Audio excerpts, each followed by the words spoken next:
On this episode of Ashes 613, I visit with two of the members from the band 6 Hours for a Lifetime. We reminisce about being Gen Xers as we talk about pagers and encyclopedias. We talk about the unmerited favor and grace of God and how prodigals can come back no matter how far they've strayed. And we get an acoustic debut of my favorite song, The Carpenter.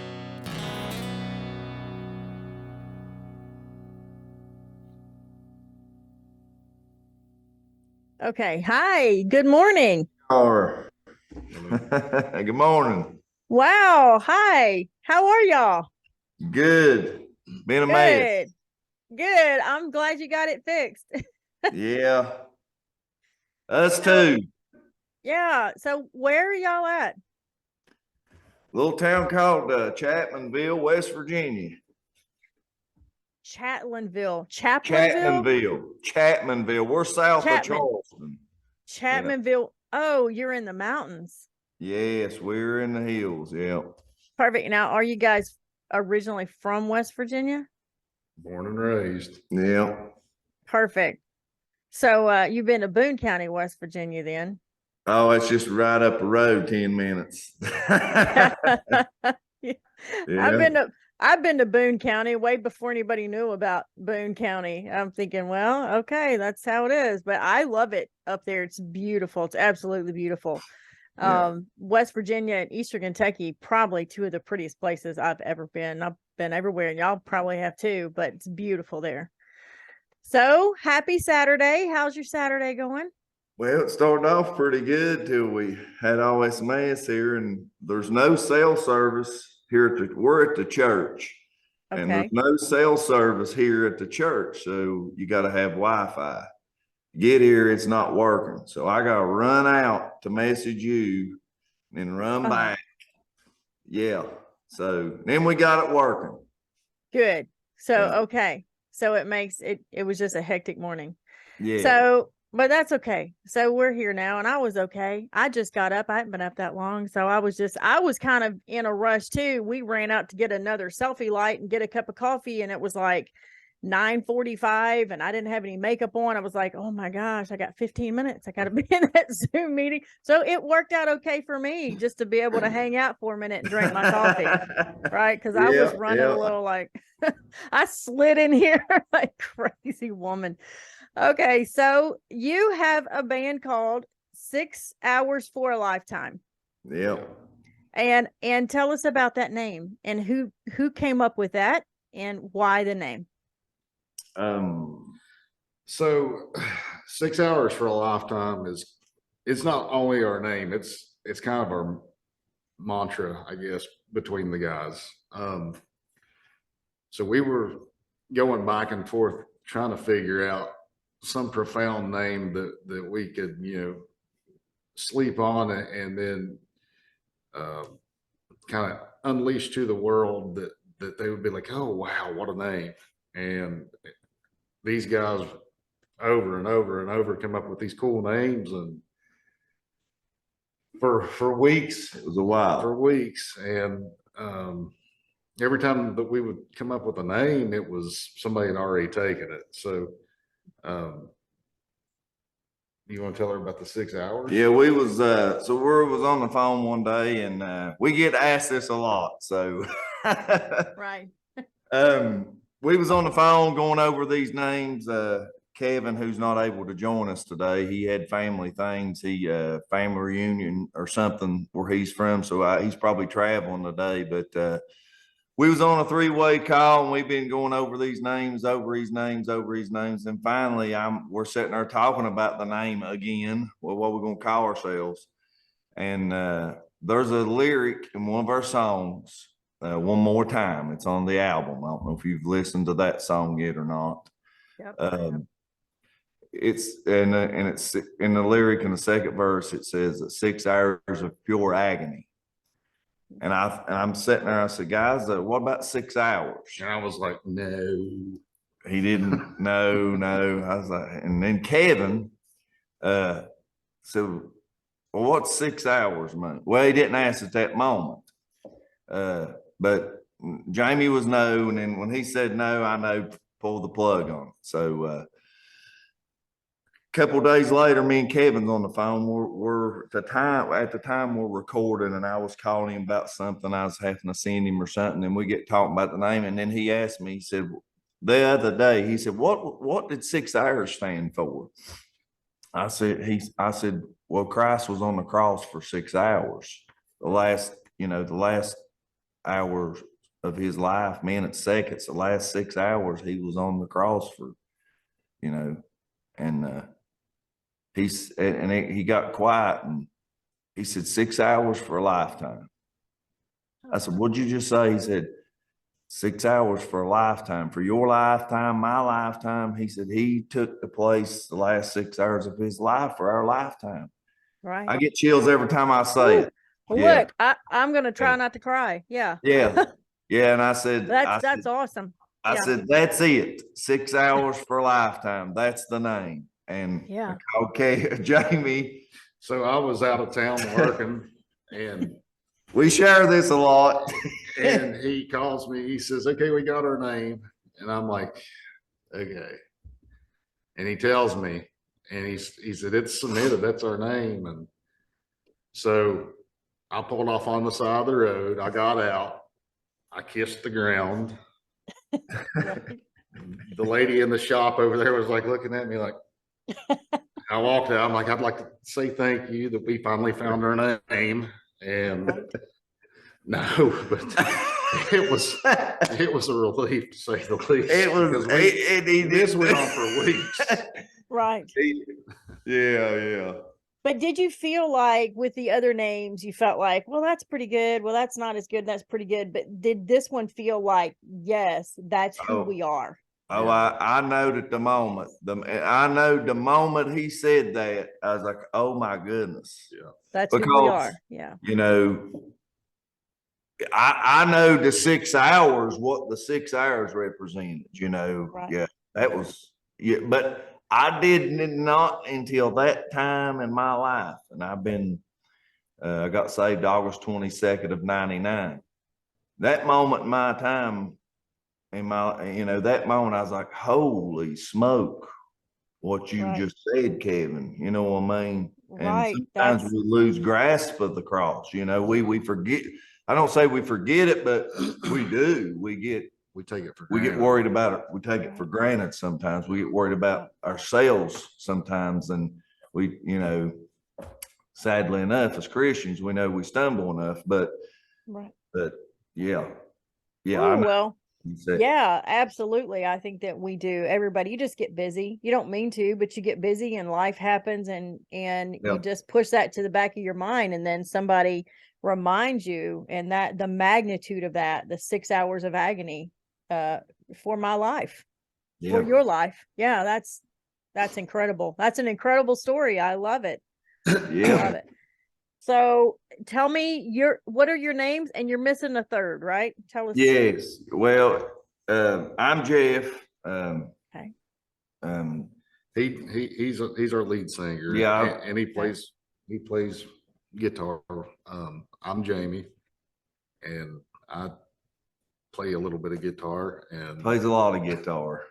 And I sing a little bit, but not a lot. He can sing too. And then Kevin, he is he's our everything. Yeah. He's producer, mixer, master. He's our Kevin, and he's missing. Our Kevin is missing. Yeah, he wanted to be here, but he just couldn't today. So it's okay.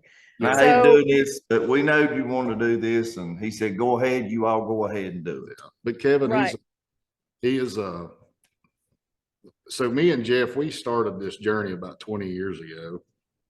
We took like a 15-year hiatus, but then, we got back together and we reconnected.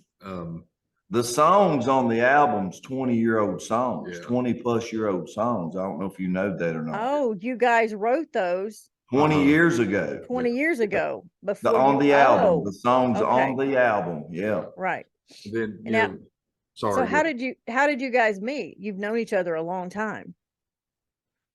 So actually, I was 16 and Jeff was in his early 20s. Yeah. And I was actually in a place that I probably shouldn't have been. And Jeff was at the same place, but he was there for a better reason. He was there witnessing to a mutual friend that we had that we didn't know that we were, you want to meet that day. And he walks up to me. I was actually in my truck working on a CD player, throwback. And Yes. and he leans over in the truck. He says, "How you doing, bud?" And I said, "I'm fixing to lose my religion on this CD player." And he said, "Don't do that." And That's how we met. from then on, yeah, We started playing guitar. He said, I think did I have my guitar you had that your day? guitar, yeah. Yeah, I had my guitar that day, and we got talking about playing music, and he said, "Well, I play some music," and so I showed up at his house, I think, a couple of days later, and I got to hear him play, and I was like, yeah, I don't know about this. I weren't very good. I'm still not that good. He's good. But You're good. that's how we met, and we started playing. We joined forces with another one of our great friends. He lives down south now. He went in the Air Force, and our first original bass player. He moved in the Air Force. He went in the Air Force and moved down south. And I'm still salty about this. But his name's Gabe. But Gabe knows we all three still talk occasionally from time to time and catch up. But Gabe left, and had another guy played bass, another guy played drums, and eventually I'd met my wife, and of course got married, and things was changing, and things, it just wasn't the right moment in our lives at that time, and we know why now, because God reveals things to reveal stuff to you. But it wasn't time for us to keep playing at that time. Yeah. So we kind of split. Jamie started his life, began his life. He ended up a couple of years later getting married and meeting his wife and getting married. And of course, we've been dealing with life these past 18 years, 16, 17 years since we last played together. And then we got hooked back up, started jamming a little. Then he had this crazy idea to do this. So he presented it. And of course I said, "Well, why not?" He said, it's so easy to record now. You don't have to, it ain't all the red tape in it was used to be. And I was like, okay, we can say independent. We don't have to get nobody involved, and so and that seems to be like a more popular trend among musicians, especially right there in Appalachia. And I love it. All the indie artists that have realized, you don't need Nashville, and you don't need great big record labels who, really ultimately have the ultimate say and control in the music you put out. Yes. And so, it's so much easier now than it used to be. Back when we were all teenagers, you couldn't really record your own stuff unless you just had a ton of money. And now there's this fantastic recording software. You just put on your laptop and sound professional, and it's just amazing. So I am thrilled, as a creative person myself, to see how far that we have come in that creative field, and we have more control over what we do. So I do love that too. So you guys are going to play now. My favorite song of yours is a song called The Carpenter. So tell me who wrote that song, and let's talk a little bit about that song. Go ahead, Jamie. Where to begin? So that's a new song, first of all. Yeah, I mean, this is a new one.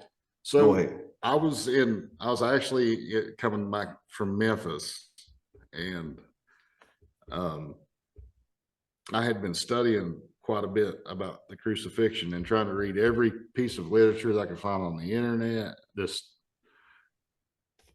I wanted it to affect me on a different level. I wanted to know everything I could about it. And for like, I don't know, 2 months or so, I kept on thinking about a, a relationship between a carpenter and his craft. And what sprung the idea of the narrative of the song is how a carpenter can see just an ugly piece of wood that most everybody would walk by and just, whatever, but he might see a rocking chair, or he might see a beautiful cabinet or a beautiful piece of furniture. And I thought I put this thought in action, and I'm like, well, that's exactly how Christ looks at us. He doesn't, he sees my potential. He has confidence in me, even when I'm less than desirable. And Even when we're old blocks of wood. Yeah. Ugly and That's me. Right. That's what I am. Yeah. Well, no, that's all of us, though. Just so we need to write a poem called "Just an Old Block of Wood." Yeah, I'm working on 146 miles from Grundy, but no, but when you read the scriptures, it doesn't take long to see that our emotions, our heart, even in the scriptures, it says that they're dreadfully deceitful, and it says that every man's heart is wicked. So when I wrote The Carpenter, I really thought about like all my imperfections and like the things that I struggle with and the things that I have struggled with, and trying to get to that place later on in life, because I fell away from the faith. I didn't even know that I believed in God for the longest time, and going on 3.5, 4 years ago, I rededicated my life, and I actually encountered God this time, and it was different. And getting to the point that I understand that God sees me differently than I view myself. That's the hardest thing, because I do feel remorse, and I've been hurt in life deeply, and I know that I've had to hurt people, emotionally, and I'm sorry for that. And a long list of other things that I'm sorry for, but understanding that Christ sees past that, and he sees our potential. And that's what The Carpenter's about. I love that story. And speaking of, you were talking about your imperfections. A carpenter can take an imperfection in a piece of wood, like a knot, and actually, instead of taking it out, he can work around that and make it beautiful and make it part of the final piece. Yeah. So instead of pretending, which I think Christians are the very best at, masquerading, and we feel like we have to be perfect, I think that we should just say to people, look, I'm an old block of wood, and you see all these nicks, and you see all these knots, and you see all this. These are all my imperfections, but right. Christ has taken that and made something beautiful for his glory. Right. We have this anointing in jars of clay, so that people can see that it's not the vessel that's important, but what's on the inside. Absolutely. Right. So I was thinking about that. Never thought about that until you said that about the imperfections. And I thought, well, I'm looking around. I don't know if you can see. Yeah, my room. Do you see the wood? And there's all those knots, but it's beautiful, isn't it? It's not perfect. And so I hadn't thought about that until just now, that the imperfections can be beautiful. Yeah. And then, too, with thinking about a carpenter, if you see, like my grandfather, for instance, he was a craftsman, and his hands was just beat up all the time. And, they're dry and they're cracked and like bruised thumbnails, and just his hands stayed murdered. And then, you think about Christ, you look at the idea of Christ's hands with the nail prints. Those nail prints are my sin. That is my shame. That is my guilt. That is my lies. That is, I was pilot. I was the mob. You know, I keep Yeah. going on about this, and it shows right there in his hands, and they're stretched out towards us, calling, "Please come." Absolutely. So Yeah. So Jesus probably still has some bruised up thumbnails because I mean I'm pretty hard to deal with. And Yeah, I was thinking the same thing you're thinking. I'd like to see his hands. right. Not We just know the one nail time. scars is there and what it represents, but you know, Yeah. I was thinking like you thinking, man, I bet the Lord's hands is beat all to pieces. All to pieces because I know for one I am very hard to deal with, and I don't know why he continues to contend with me, but he does, and I'm so Yeah. thankful because I'm like, Yeah. wow, could I be a more rebellious child? You know, like, Well, but he's so good to me, you know, and so faithful, always Yes, has been. he is. Yes, he is. Right. it's a beautiful thing. It really is to see a true Christian at work. It's It is. amazing. Yeah. So, are you guys going to play the Carpenter for me? It's up to him. That's his baby. This song's got a lot of moving parts. And I'm gonna go get me a Mountain Dew while he does it. Hold up before Perfect. you start. so I actually, if I'm gonna play this. You will be the first person that I've done this for. No, I haven't played it except on the album or the single that we released. It's never been played live. It's never been okay. So this is the live debut. That's perfect. Yeah, and you know, Probably needs to back up a little bit. I don't want to see my hands. So bear with me. Did you tell us the first time you've ever? Yeah. Yeah. Before we get started, and you can leave, you can edit this or out, but I'll share it with you. He was so excited about this song when he wrote it, and then when I heard it, I said, Jamie, that is a beautiful, best song you ever wrote. And he's wrote a few songs, you know, and I hear them all. I said, that is the best song you've ever wrote. I mean, it is beautiful. And he when we released it, it was, and it's yesterday, was it yesterday? Yesterday, we're part of a group on Facebook, and they put the Carpenter on one of their playlists. And I screenshot it and I sent it. I said, looky here. I said, Carpenter made a playlist, Spotify playlist with some other artists. And I said, smile, you know, because this song means a lot to him, and I know it does. But I want to share it. He was so excited when he wrote this, and he deserved to be because it's a great song. Well, this song, this is where I'm at. You know, that's what's so special to me. And I feel like maybe a lot of people's at this point, you know. So, but anyway. So were you shocked when you said, hey, what's your favorite song of ours? And I said, well, I want you to play the Carpenter. So what was your reaction to that? I was like, oh no. Because I haven't played this. I literally haven't played this song since we were. I was dreading telling him. I said, Jamie, I said, I'm humbled. She's wanting us to sing a song. He said, okay, which song she's going to sing? Because he was thinking, I know what he was thinking. I'll get to play the guitar. You know, you do your sing and whatever. I said, she's wanting to hear the Carpenter, bub. I know he immediately went like this. I couldn't see him, but I know it was like. Oh because I had no idea, you know, the story of the song and who wrote it or anything about it. Right. It's just my favorite. So, okay, well, I'm going to put you on the big view. I'm going to hide self view. And so it's just going to be all you. All right, bub. Let's hear it.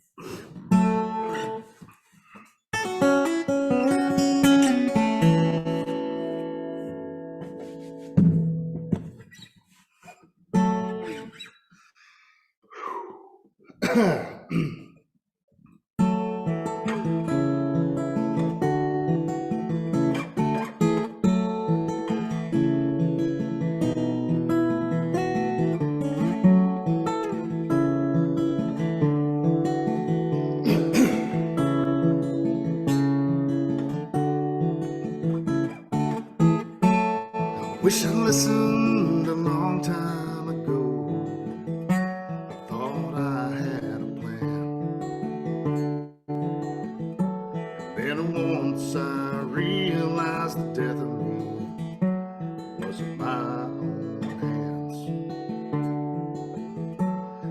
I sit down and read the stories about the mysteries of your love. And I needed to escape the reality that I'm just not enough.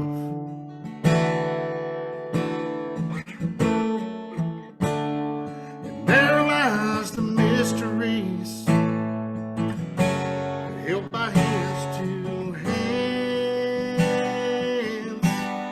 stretched out before me are my sins he chose to bear. Stretched out before me are the scars of all my shame. The scars tell the story in the love of the carpenter's hands. In the carpenter's hands.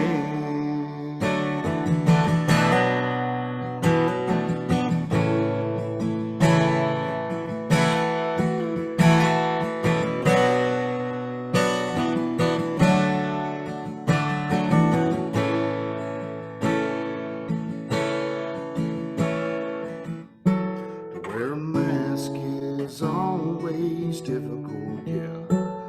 I think I should know. To live a heart that's made for a gypsy, where you never feel at home. To feel alone in a room full of people, that's been the story of my life. Been trying to see that you see me with a carpenter's eye.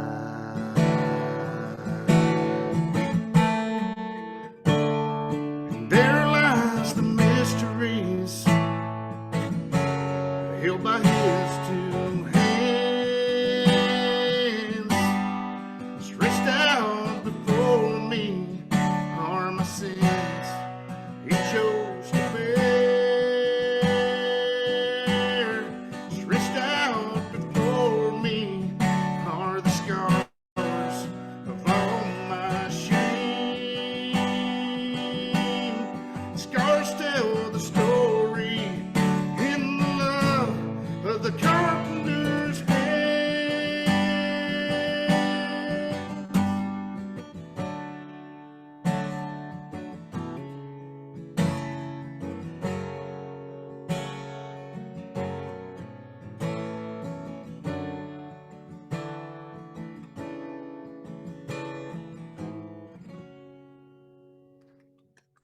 That song that has wrecked me.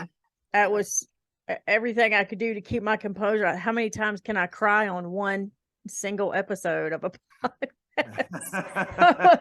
Doing this number, had to go bathroom, get a tissue.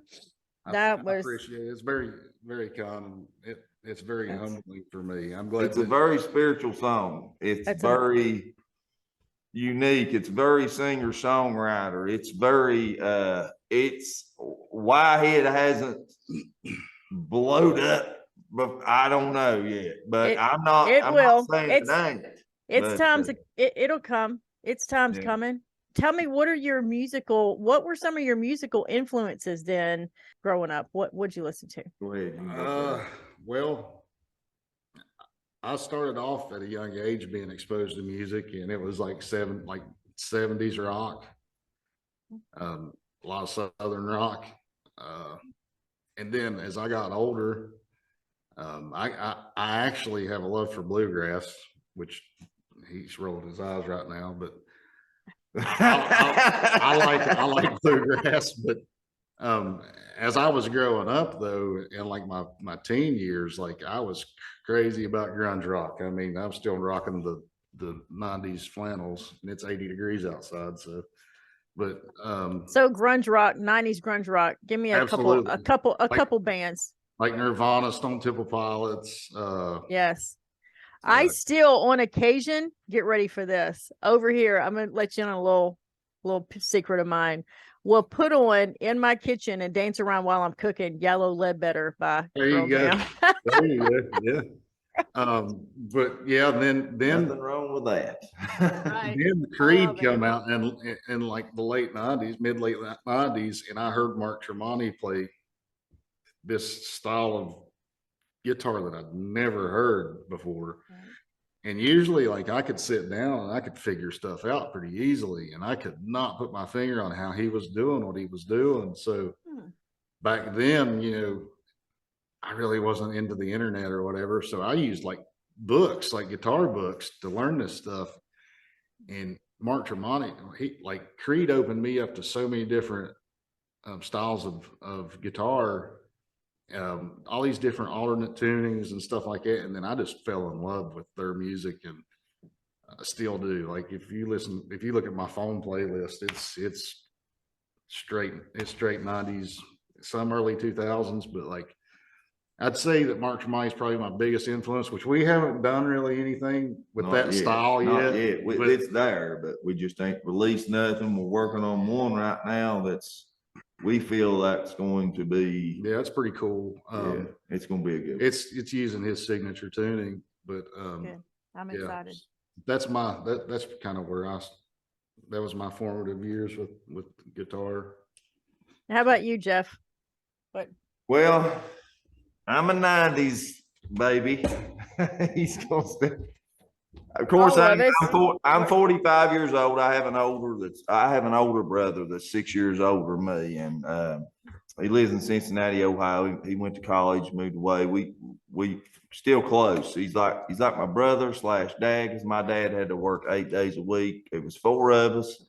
My dad was a lineman, which didn't make a whole lot, but back then, but now of course wages went up and inflation went up too, so it really don't matter. I'm a lineman at trade now. I graduated high school, went straight to work building power lines with my dad, but I still do it today. But I've got an older brother, and he was 6 years. He was born in '72. I was born in '78. So '80s was wonderful to me. '80s, I was a kid in the '80s growing up. Got a brother that's 6 years older than me. I've got a sister that's a year younger than me.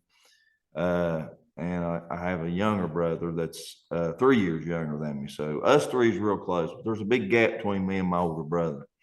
But he listened to him and my first cousin listened to a lot of '80s rock, Bon Jovi, Poison, Def Leppard, Guns N' Roses. So I'm a big GNR fan. I love Guns N' Roses. My second favorite band of all time, close to first, but but then the '90s roll around. My brother, he moves away. Now I got my younger brother, and I shared this. We done a podcast last week. I shared this.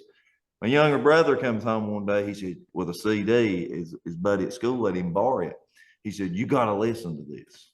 And I can remember it like it was yesterday, the first time me hearing this band. And he puts the CD in the CD player, spins it, hits play, and it's Nirvana, Smells Like Teen Spirit. And I'm like, from that day forward, I was hooked. Nirvana obviously is my favorite band of all time. I'll never get to hear them, unfortunately, live. Like he's not joking. Like he's obsessed. I'm not as much as I used to be, but anyway, I'm Stone Temple Pilot kind of guy. Alice in Chains, Pearl Jam, Soundgarden. I can tell you '90s bands that you may or may not ever heard of that I listen to. There's so much great music in the '90s, even down to Mazzy Star. I love Mazzy Star. I mean, there's so many bands during that era that had so much familiar but different sounds. That the Cranberries. The Cranberries. I love the Cranberries. That's tragic, yeah. That to me, that's the last era of music. That there's nothing changed pop culture since then. There's nothing. There's it's like the world has stood still since then. You got your new metal and your death metal and all that, which is fine. And Metallica, I love Metallica. I actually went and seen Metallica. Took my middle son and went and seen Metallica before COVID, I think a couple of years before COVID in Cincinnati, went and seen them. And they've stood the test of time. I love Metallica, but Metallica, they go so many ways with their music, from wide open to soft and melody to kindly type. And but 90s was that's my bread and butter. We're just old Gen Xers, and that's what it is. I'm just Yeah. I don't think Gen Xers, we don't change. We just stay. And I think even my kids said that. They're like, people change and everybody changes and listens to different music. He said, Gen Xers don't grow up. You guys just stay 19. It's like you're stuck there. And I'm like, I am stuck there. That's so true though, because I feel like in my mind, I'm still 16, That's what all the kids say. My They're son, like, my son, he's got a dirt bike, and I was like, here, let me show you how to do this. And I can't walk the next day, right. In my mind, I still think that I can still do this stuff, so. All the kids at the house said that. They're like, we've never seen a generation that just refuses to grow up like the Gen Xers. And I'm like, yeah, I didn't even take offense to it. I was like, that's right. And they're like, see, that's what I'm saying. They're like, we're older than you. A complete generation of anarchists we were. Just complete, still are. We don't know any other way. Yeah. We are a different, and we mentioned this, I think, last week. We're the last generation that grew up without internet, without social media, without them things. We survived. We lived life grand as the best years of our lives. And we are the only generation that has had been part of that. We're the last generation that was part of that world and the new world. And we're adapting. We adapted. We're in this new world. We're in this new society, new social media, new, everything. Which I could. I didn't have internet. I refused to get internet for like the longest time. Until my son started school, we never had internet. And my son, people would come over to the house and they'd be like, what's your Wi-Fi password? And James would point at the encyclopedias. Because we told him for his whole life, that's the internet. That's the internet. And he really did. He honestly thought that the bookcase in the house, with the encyclopedias, that was the internet to him. I never know that. Wait till Yeah. I know I was trying to tell the kids about when we would all get together and party. And I said, well, we would just randomly show up at each other's houses. Sometimes I said, but if a group of us were together and one was missing, what did we do? We paged him. We paged him. Where are you at? You get the beeper. 1315555. Exactly. We would page him, and then we would wait at whatever phone we had paged him from until he called back. So, and then we'd be like, hey dude, where are you at? Yeah. And they're like, a pager, a beeper, what's that? And I'm like, well, the number came up and you had to go find a phone and call the number to see what was. I showed my son my old beeper, and he was looking at it and he was like, what does it do? And I was like, I was like, it beeps. And he's like, how do you turn? I said, turn it on. And he was like, how? On. Hey Siri. Right. Completely lost. Right. I had found an old rotary phone, the kind where you do like this and then it goes. Well, and I had a home phone, but it wasn't like a dial-in. It was, you put it in the back of the computer, and it was just a package that came with my internet at some point. And I took this old phone and I plugged it in the back of this computer, and you should have seen the kids trying to work it. Had no idea, sticking their finger in the holes, pushing it, moving it. It was funny, but yeah, they said no idea. And then I showed him my old Walkman, and I was like, this is like earbuds. And he was like, it was hard in old days, wasn't it? Back in the old days, right? We had it so wrong. But tell us about, was there a time in your life that you got away from God and how that went and what happened to bring you back? Yeah. I was, my mom and dad got in church, started going to church in 1986. And Of course, I'm about around 8 years old at the time. My grandmother lived next door, and little church, right, we could walk to it, that my grandmother went to. We would go to Sunday school at a young, as little kids, but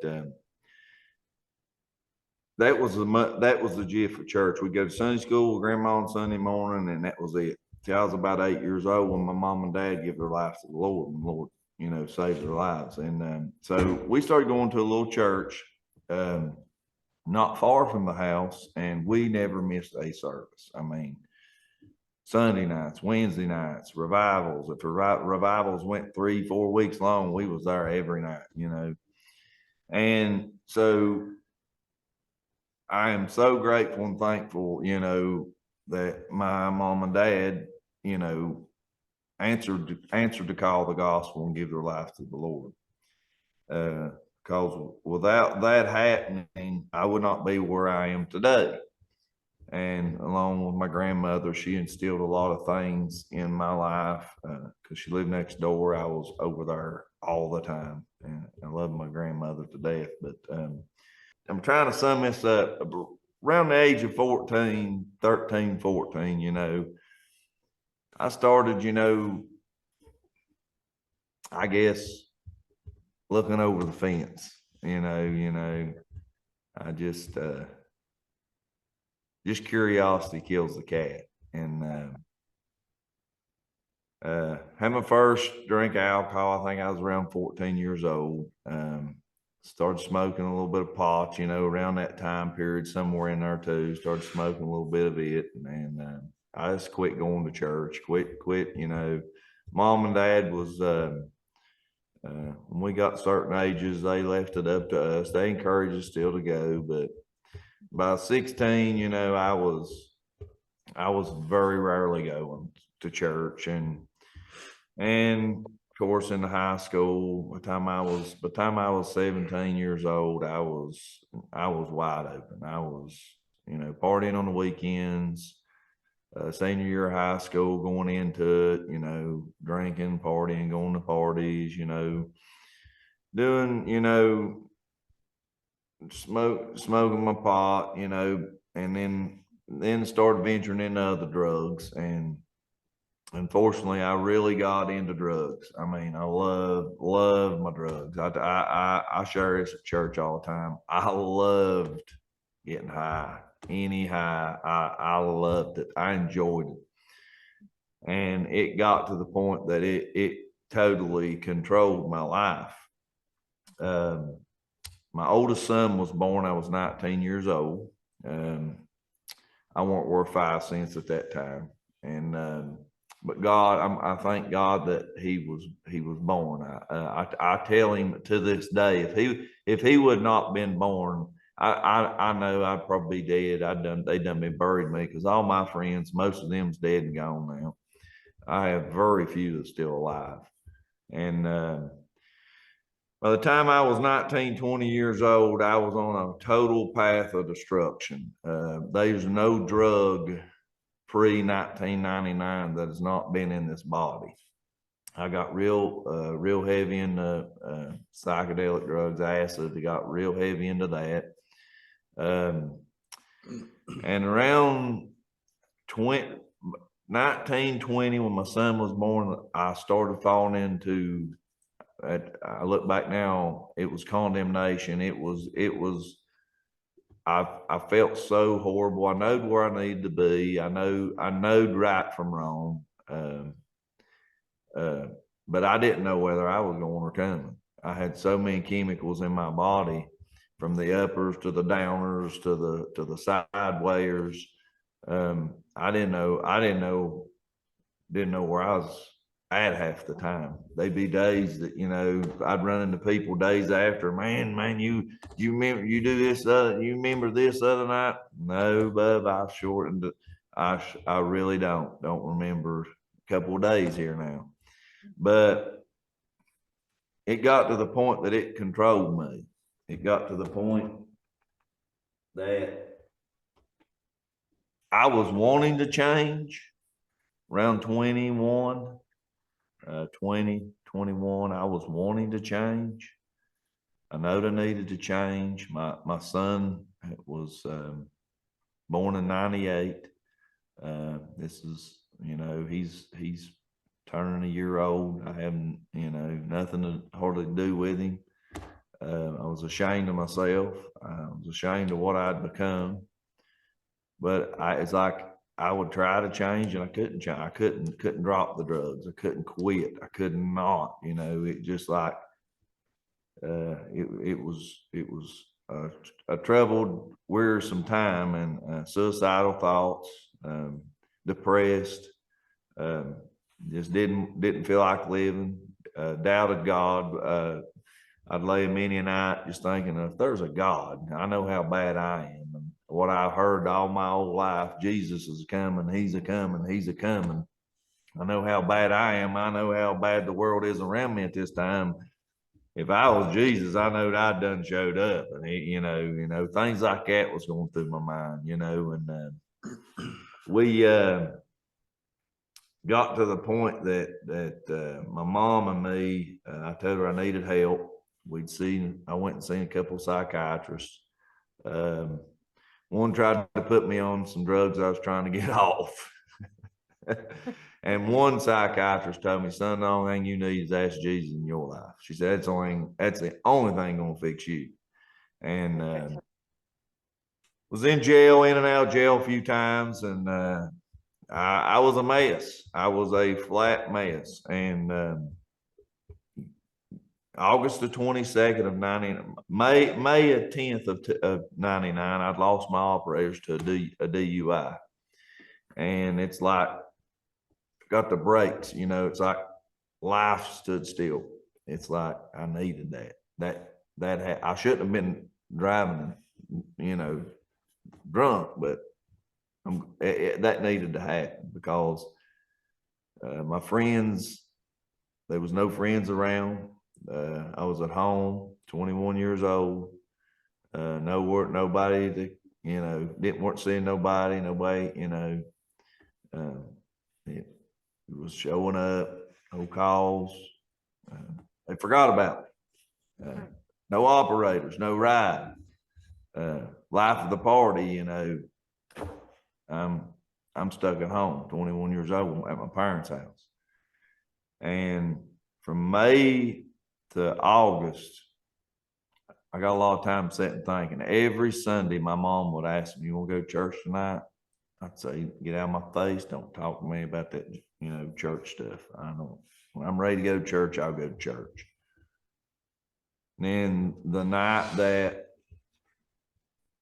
I went, August the 22nd of 99, Mom come through the house and I was getting my shoes on. She said, where you going? I said, I'm going to church. She didn't say a word. And when she went out the door, she was crying. She was praying, Lord, just save him tonight. My mom was really worried about me. I'm a mama's boy. And I done things to my mom during that time period that I needed hung. I needed some more to put on the fire line. Things I done to my mom because she was so gracious and humble and loved me to the end, never give up on me. And went to church that night. Preacher preached a message by the guy. Preacher's name was Lenny Romans. And preached the message. I'm sitting there on the pew about 3 rows back, and he gives the altar call. I'm waiting for the old heart to beat real fast. I'm waiting to feel something. I'm waiting for lightning to strike me. I'm waiting, to hear God's voice, come, my son. I'm waiting for all this and nothing. So I'm sitting there, altar call's over. I was like, well. Then all of a sudden, the preacher, Lenny, stops. He said, the Lord's put this on my heart to say. And he said, I feel like somebody needs to hear this here tonight. He said, what if this is the last time that God's going to deal with your heart?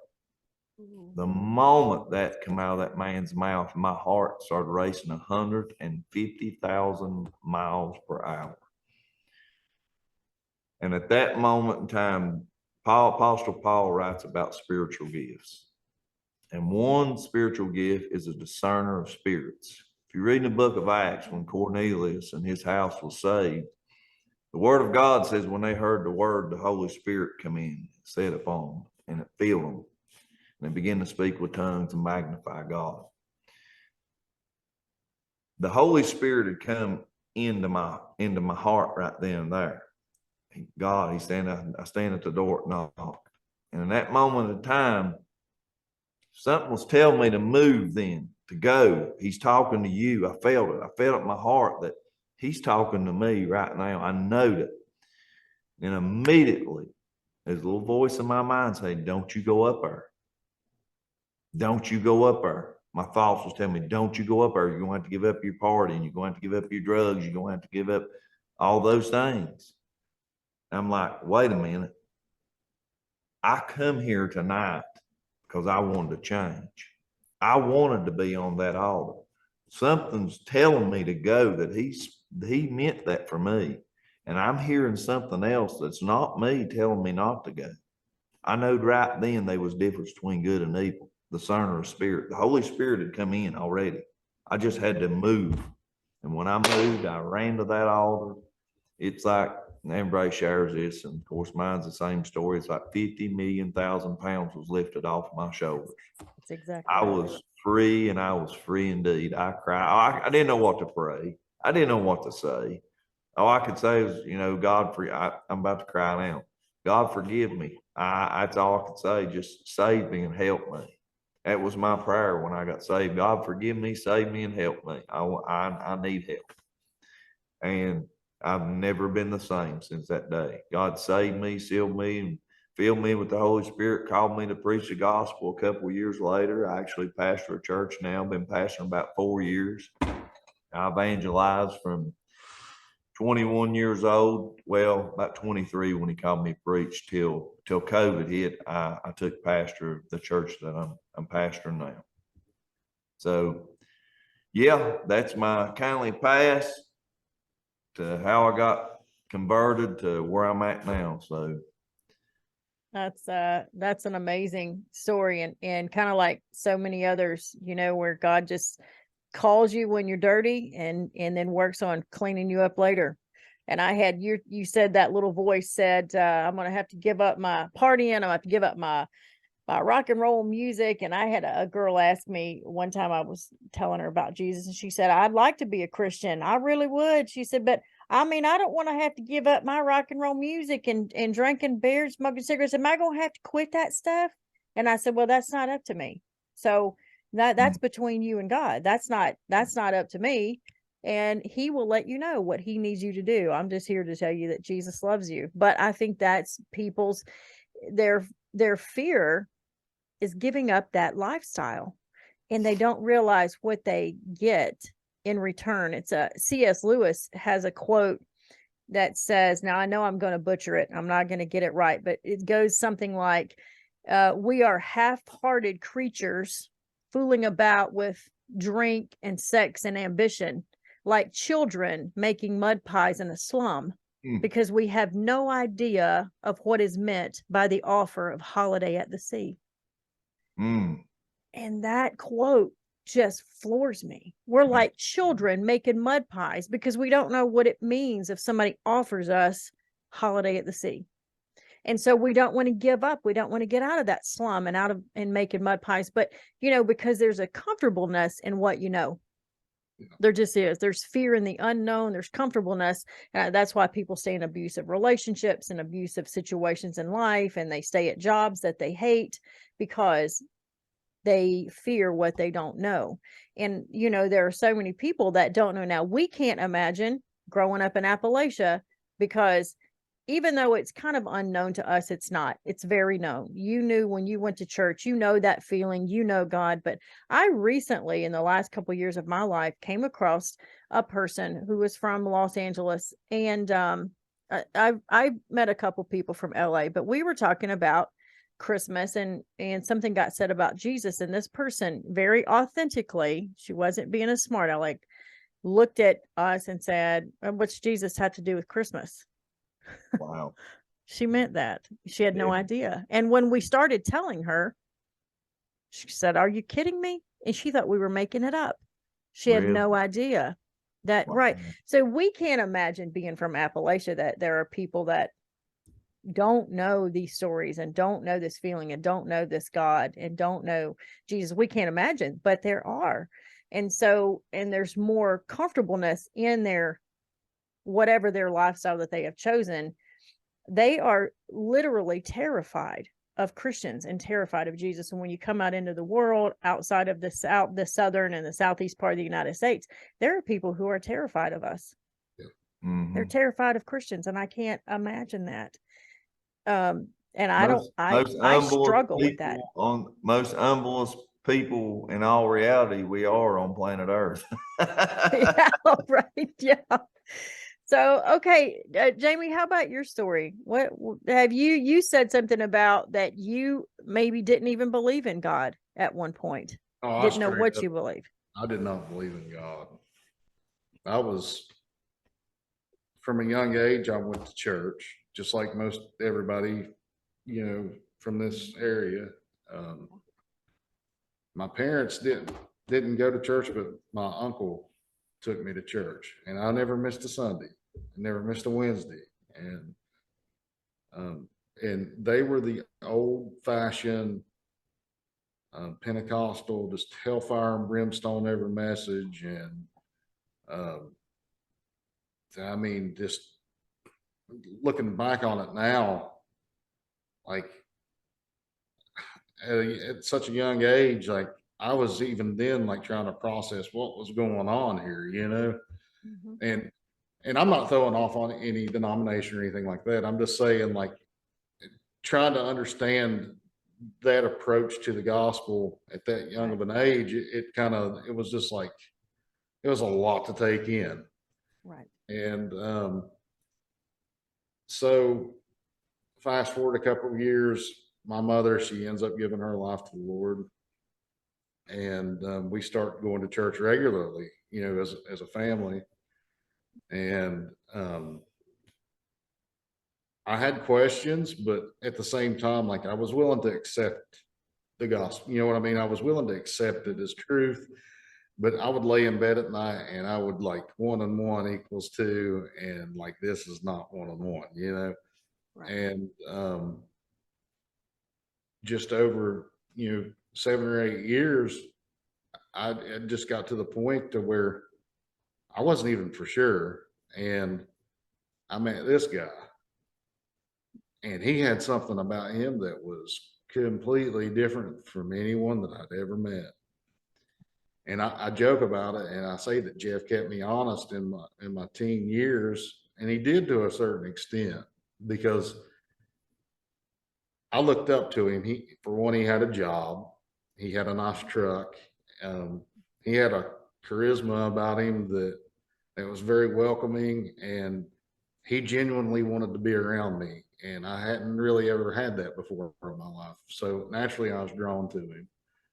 And I worked so hard trying to mimic his lifestyle that I lost. Like I wanted to live, like I wanted to have his drive, I guess. And what that done in hindsight, I lost track of like what it actually was that caused him to be the way that he was. Right. And so we were playing music, and I'd gotten my driver's license at the time, and that was all she wrote. I mean, girls and alcohol and experimenting with drugs, and that's a big part of why we stopped playing, I'm sure. But after Jeff got married, and me and Jeff kind of parted ways, because we were literally every free moment that you had, we were together. Yeah. Up until that point, and I lost my best friend.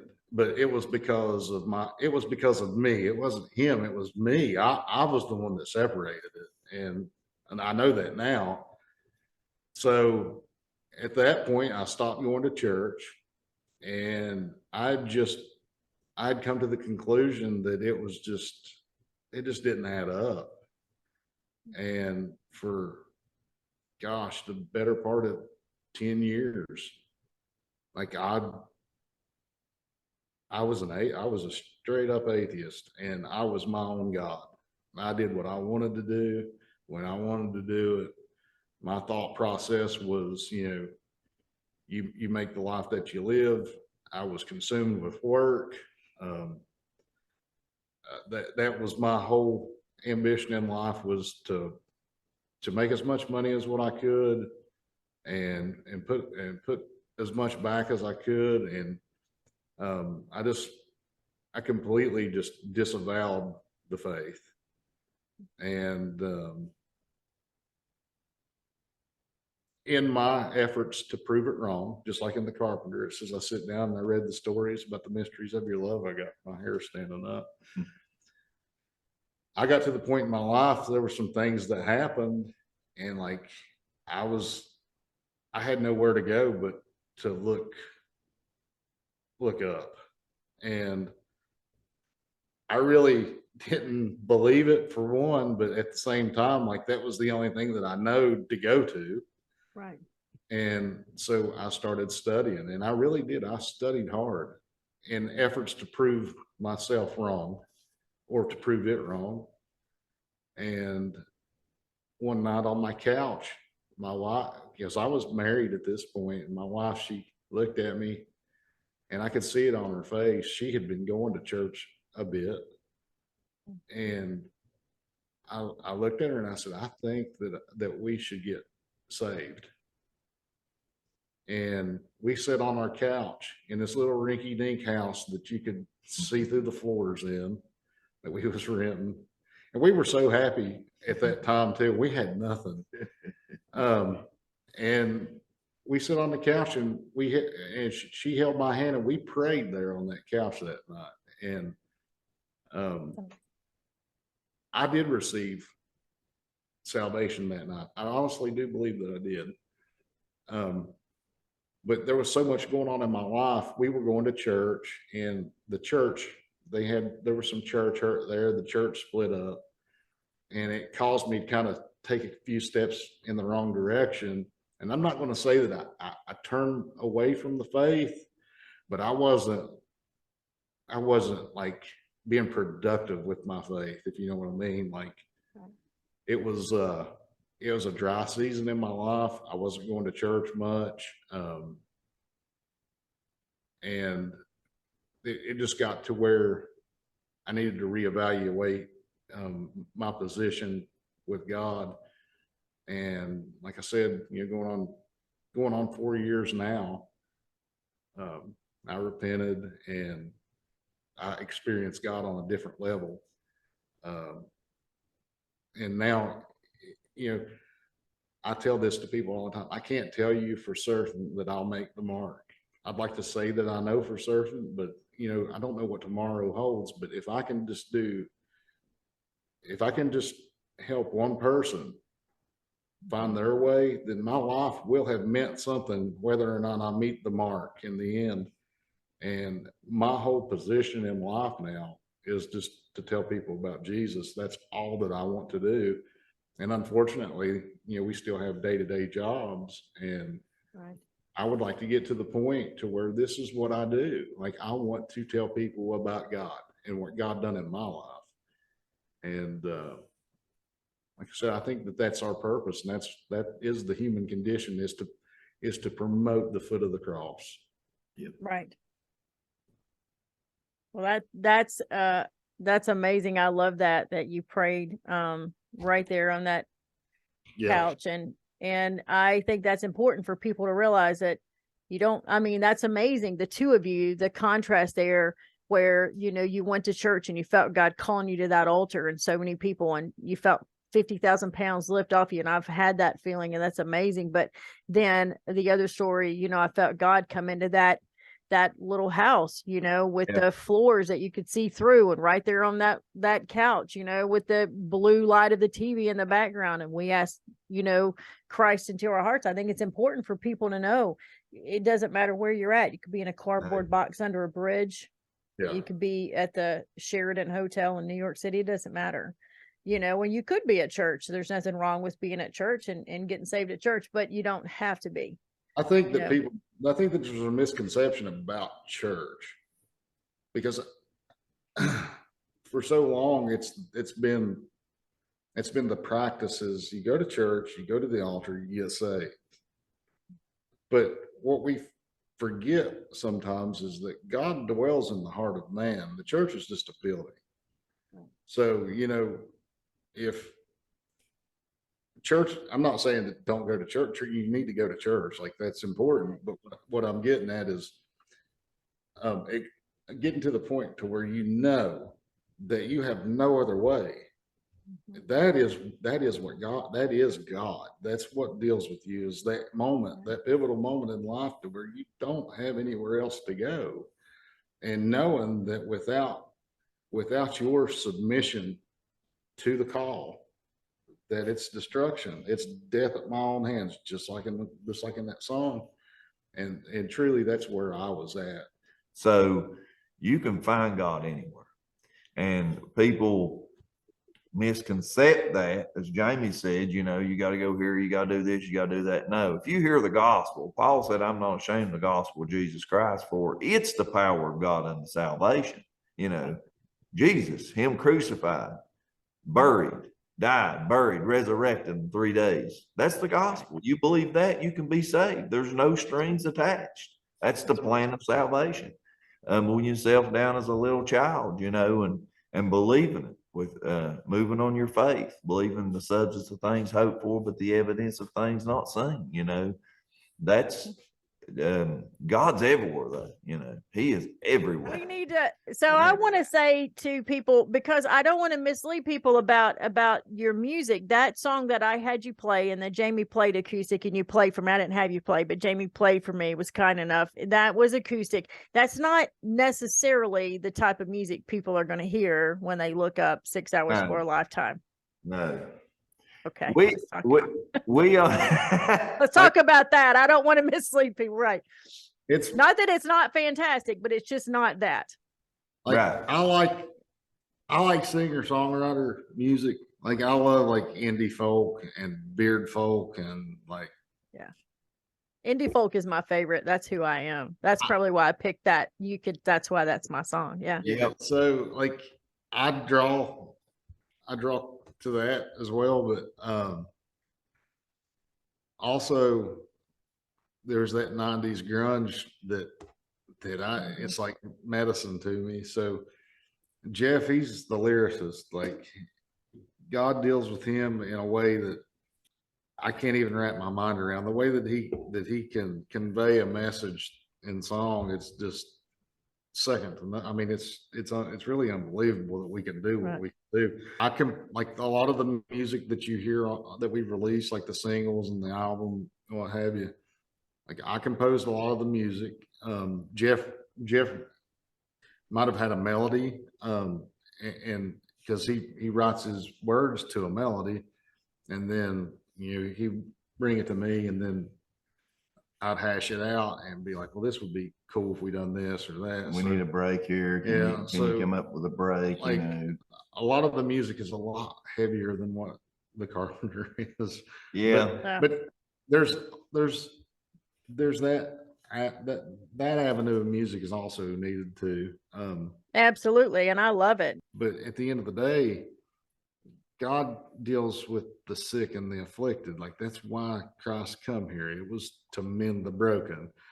So our goal with this music is to offer someone that might be afraid of spiritual things, or someone that's hung up on the stigma of Christianity or religion, what have you. And they hear this and they're like, well, this is different. Maybe. And even someone that might be lost, they might be listening to it and not even know. Like, we're on radio stations and playlists all around the world, and a lot of it's secular music radio stations. So it's an approach to the lost, I guess, to kind of force feed it to them in a way. Well, it's just your chance to represent Christ to maybe a different group of people, and to represent Christ in a different way.